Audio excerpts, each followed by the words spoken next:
thank Dhirubhai Ambani International School for doing what they're doing to our children. So I want to thank all the teachers, all the head of departments, Zareen, Farida. I mean, you are people I used to come to. When I have trouble, I come and look at their faces, go away, and I'm calm. Everything will be sorted out. Kavas sir, who's fantastic at cricket matches, shouts louder than anyone else in the world can. All the staff members, the management, the gentlemen who man the security outside, so wonderful. And so even the guy who does the parking back there, everyone for the last 13 to 14 years that I've been here, and especially my friend, Mrs. Neeta Ambani, thank you so much for looking after our children. Really, thank you very, very much. Okay, so good evening, boys and girls. Exams are over. If I may say so, damn school is over, which seemed an impossibility just a few years back. That horrible math or physics or whoever your least favorite teacher is, you will never have to see again. That PE coach who was always out to get you is done and dusted. I know everybody's looking there. You want to party now, relax, hang out with the beautiful friends you've made in the last 13 years, 14 or some less. The last thing you really want to do is sit here and listen to someone give you advice on life lessons and what the future holds for you. And to top it, my qualification to be doing this is zilch, nada. Not at all, nothing. Really, apart from the fact that Neeta and I are friends and thus I have some benefits. My reason to be here is the same as that of your elder brother or your sister being allowed to do things that you're not allowed to do at home. I'm like them, older, that's all. So if you think that I have had a successful career, as I was getting very embarrassed when David was recounting, because also it's been so many years since I've got an award now, yeah. This is like 2. Got to work harder. So also if you think I've had a successful career, a great past performance and my experiences of it are no assurance that it will work in the future for you or work for you at all. And anyway, none of what I say today you will remember as soon as you're out of here.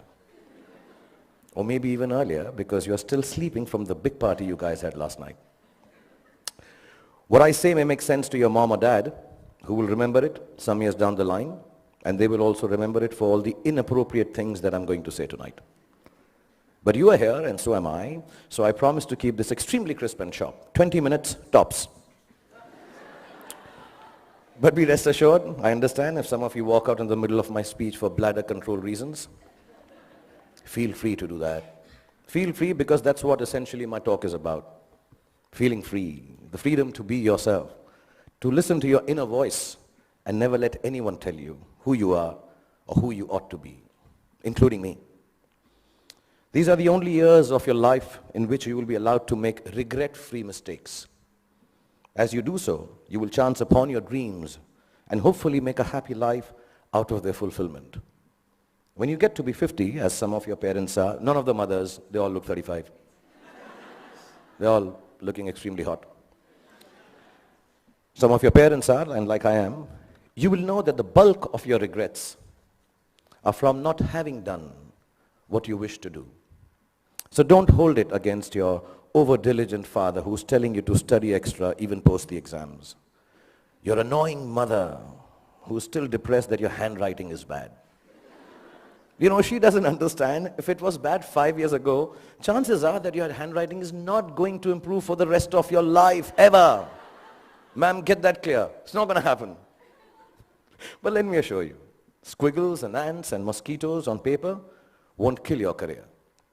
Any doctor here will tell you, indecipherable hieroglyphics may actually be a career booster.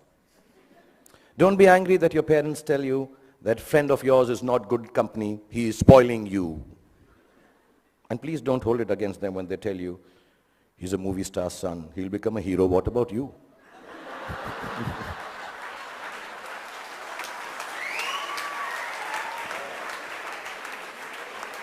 I mean, let me assure you, movie stars, sons and daughters also have to work. Basically, just don't grudge the old man and the old bag, ever. All us parents try to do is to make you happy with your choices by annoying you with ours that are actually your choices anyway. But you just don't know it yet. Your hormone levels are too high for you to understand this confusing logic. All you want to be is yourselves. And you're quite sure you know what that is. And I'm here tonight on your side only to confirm your conviction as you set forth into the big bad world from the loving shelter of Mrs. Neeta Ambani and all these wonderful and beautiful and warm teachers and faculty who have nurtured you to embark on your own journey through life. I was talking about parents because I think tonight is about parents. So I'm going to tell you something about my parents. My mother was top class. She was really cool. She loved me unconditionally, was beautiful, like all mothers are, and believed I will be the most famous man in the world, and I could do no wrong. In Delhi, they say, Hamara bachcha na is like the apple of my eye. Some Punjabi ladies make it bigger, like the pineapple of my eye. So I was the pineapple of my mother's eye. And my father was a gentleman. He was very educated, masters in law, extremely intelligent, knew 7 languages, had traveled the world, knew his politics, fought for the freedom of our country, India, and excelled at sports like hockey, swimming, and polo. He could cook and recite poems and knew the capital of every country in the world. My father was also very, very poor. He was unemployed and struggling to make ends meet for 15 years of my life that I had the privilege of knowing him. From when I was 10 to when I was 15, not being able to afford fancy gifts for me, he would wrap up something old that belonged to him in newspapers and declare it as a birthday gift when my birthday came along. This, in the next 11 and a half minutes left that I have, is the story of the 5 gifts my father gave me and how they helped me become what I am today. When I was 10, my father gave me an old chess set. Chess is a reflection of life, they say, and as cliched as it sounds, it's probably true. The first thing it teaches you is that every move has a consequence, whether you perceive that it does or does not. Nothing you do, not a single moment, is empty of living. So think of things through, not always, but often enough so your life does not feel as black and white and as uniform as the squares on a chessboard. Sometimes in order to move forward, you might need to take a few steps back. And there's no loss in doing something that hurts in the short run, but proves worthwhile in time. Sometimes the queen might seem sexier. They always do. But if she gets taken by your adversary straight after you save her, then you might be better off saving your castle or the bald bishop instead. So don't always choose that which seems more desirable if something tells you it's going to get you into a whole lot of trouble. What I mean is also about tonight, drive home while your wits are about you instead of staying and getting stoned senseless after the party here. You can't get anywhere in chess if you don't look out for the little ones around you, the small pawns. Life is like that too. If you forget the smallest of your people or become foolish enough to imagine that the little graces you are given are of no value, you end up nowhere. When you look around you, learn to notice all the tiny little things that make your existence privileged and special. Just the fact that you are here, in this very moment, at this fantastic school, in the company of such adoring parents, is the product of immense love, hard work, and sacrifice on the part of many people present here. Taking your blessings for granted is the most ungracious stupidity, both in chess and in life. Then there's what they call, I don't know how to pronounce it, but sounds very cool, the Zugzwang. The Zugzwang, yeah. It's a really cool word. It sounds like a Chinese aphrodisiac. Zugzwang. But it actually is German for, okay, I'll tone this down. Oh fish, I got to get out of here. Anyway, for those of you who've never played the game, it's when you get so stuck that whichever move you make is a bad move. It'll happen to each and every one of you at some point in your lives for sure. A moment will come when it will look like there isn't anything going right and nothing you can do to prevent disaster. Ask me, I just finished Dilwale, followed it up with Fan. So, when you are in Zugzwang, kids, don't panic. Whenever there is trouble and you know there is no way out of disaster, don't panic. With a little embarrassment, you will survive it. Trust me. All you have to do is make a move. all you have to do is move on a bit. As the Cheshire Cat in Alice in Wonderland said, when Alice came to the fork in the road, if you don't know where you're going, it doesn't matter which road you take. I will add to it. As long as you take one road and don't keep standing in the middle of the fork until a truck runs you over. Often in Zugzwang, your enemy wins that particular move, but mostly you end up winning the game. There were no computers when I was a kid, nor were there iPhones for us to Google pornography on, while our parents were busy checking their selfie likes on Instagram. One of the most precious gifts my father gave me was an Italian typewriter.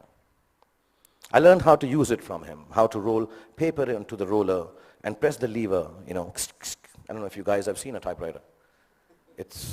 Google it, yeah. Yeah, the clicking sound of the letters as I pressed them with my fingers, forming words on blank pages, fascinated me. To use a typewriter well, you needed diligence. One wrong letter, and the whole exercise had to be started all over again. We used something called Typex to erase our mistakes in those days. Not to sniff at during math classes. But too much Typex in math classes or in typewriting is unacceptable. So we had to learn how to move our fingers accurately, to make words out of thoughts with efficiency, and do it over and over again till we got it just right. As an adult, I have come to understand that there is nothing of more value than your capacity for diligence and your ability to work hard. If you can outwork your adversaries and your employees, you can ensure your own success in whatever it is you choose to do. Whatever you're doing, do it once. Then do it one more time, even more carefully. Practice will make everything seem easier. Be diligent. Be thorough. Think of every job you do as the first one. So you have to get it right or you won't be able to impress everyone. And at the same time, do it as your last job, as if you will not get a chance to do it again ever. Don't just outwork yourself. Only parents clapping. In fact, you can outwork yourself. If you can outwork yourself, then pretty much nothing can prevent you from glorying. Then my father gave me a camera. And the most beautiful thing about it was that it did not work. We all have those Leica ones, old ones, which don't work, look really cool. I learned that things don't always have to be functional to fulfill a need. That sometimes when things are broken, the greatest creativity emanates from their fragments. I found myself looking at my world magically through the unusable lens, and the fact that there was never any actual photograph to see taught me my most important lesson yet. That creativity is a process of the soul. It does not need an outcome or a product for the world to accept. It needs only the truth of its own expression. It comes from within and makes of your world whatever you wish it to make. So don't be afraid of your own creativity. Honor it. It doesn't always have to be seen or approved by those around you. It is an expression of your deepest self, and it belongs as much to you as it does to the universe that nurtures and inspires it. All creativity is not for everyone to like or understand. All art is not up for sale. Some creativity has a bigger role to play. It is to keep you company when you're alone, when you need a friend, when the world doesn't seem to understand you. Your creativity, whatever that may be, I know a friend of mine who makes dolls out of bath bags from aeroplanes. Whatever your creativity is, your creativity will be the only thing that will keep you inspired and satisfied. Honor it to the end, whatever it may be. Mine is poetry. I write rubbish poetry. It's so bad that sometimes I cringe to read it myself. It's crap. But I write it. It is my secret place. It is mine to make me feel free and happy. So you find yours, and if the world loves it, good. If it doesn't, even better, because now you will truly have a friend. So keep your creativity intact. My father was a funny guy. He had the capacity to turn any kind of serious situation in a way that it seemed less stressful, with a bit of humor. Without a sense of humor, the world will always be a dull and dreary place. No darkness or despair should ever be beyond a good and a hearty laugh. I'm going to tell you a few incidents. If you're not bored, I have about 7.5 minutes left.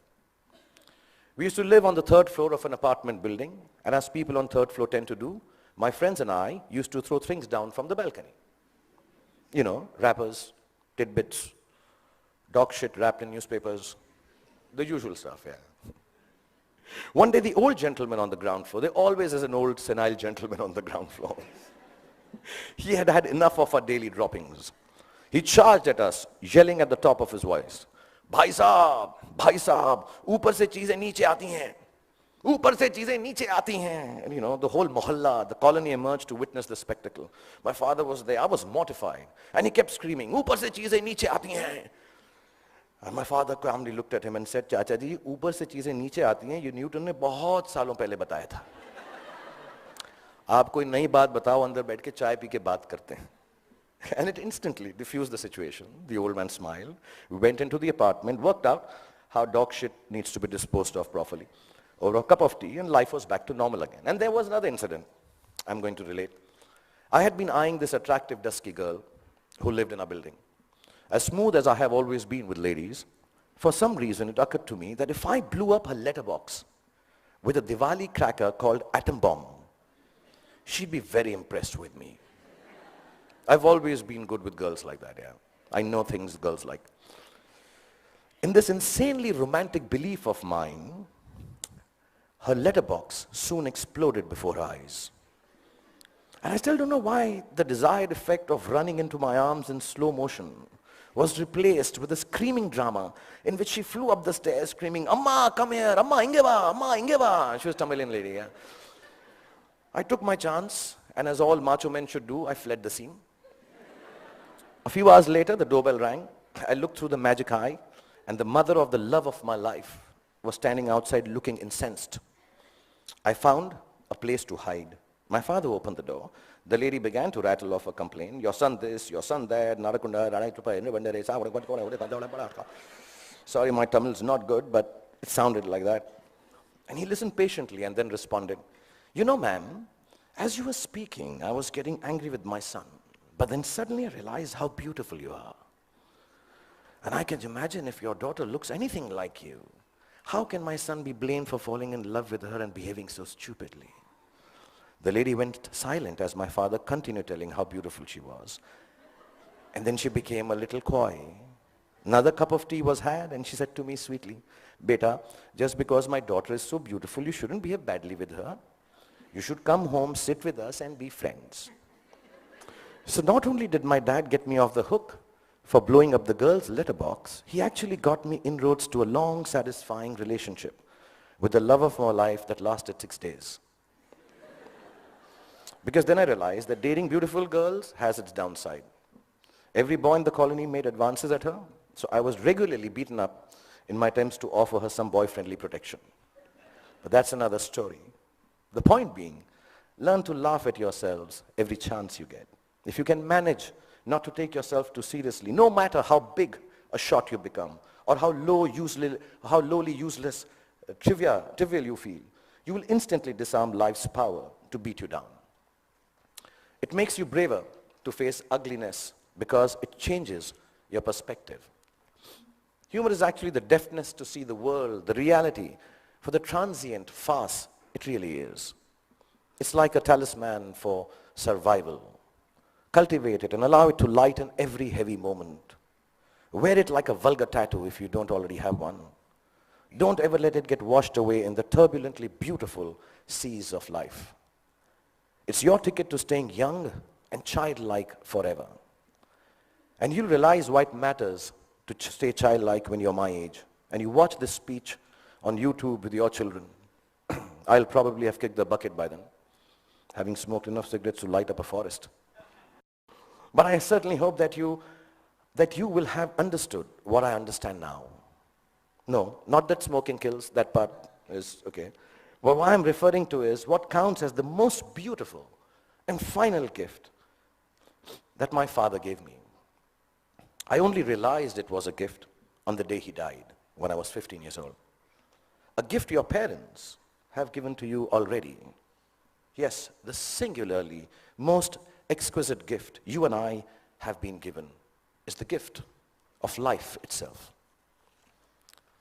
There is nothing that marks a man or a woman out from the ordinary more perfectly than grace. Grace is the consciousness that life is bigger than we are, and therefore our gratitude for it must match its vastness. It is the understanding that everyone we encounter, whether they are loving towards us or offensively abrasive, is a human like we are. It is knowing that experiences shapes human beings, and no matter how good we are at something or how successful we may become, we are never better than the other person. If you can live your life with grace towards those around you, you will accomplish more than you could if you became the President of America. That came out wrong, knowing that Donald Trump is so close to becoming the President of America. I didn't mean that. I'll rephrase that, guys. If you can live your life with grace towards those around you. Okay, actually, what the hell? Because I came here and told you a secret that I write rubbish poetry, I'm going to read out a poem and end this. This is the most rubbish poem you'll hear, but keep it in your heart because I'm the damn chief guest tonight. If you're after party, EDM, I assume this is the music. I thought I'd be very cool if I used the word EDM. Is EDM cool still? Class of 2016, is it cool? No? Okay. If you're after party, EDM, Stone Sunrise has found you, with dog-shipped wrappings and friends that will not confound you. And you start on this journey with a brave heart about you. If you live life with grace towards those around you, you'll get where you have to, and it won't astound you. If it isn't Ferraris and a White House that downed you, you won't need an entourage to always surround you. It's your truth you will have that will shelter and ground you. And you'll remember this day as the day that unbound you. From the walls of this beautiful school and the teachers, exams and all the rules that sometimes seem to hound you. And let me tell you, you all will be successful. Let me remind you. Now it was remind, but because it's not rhyming, so I...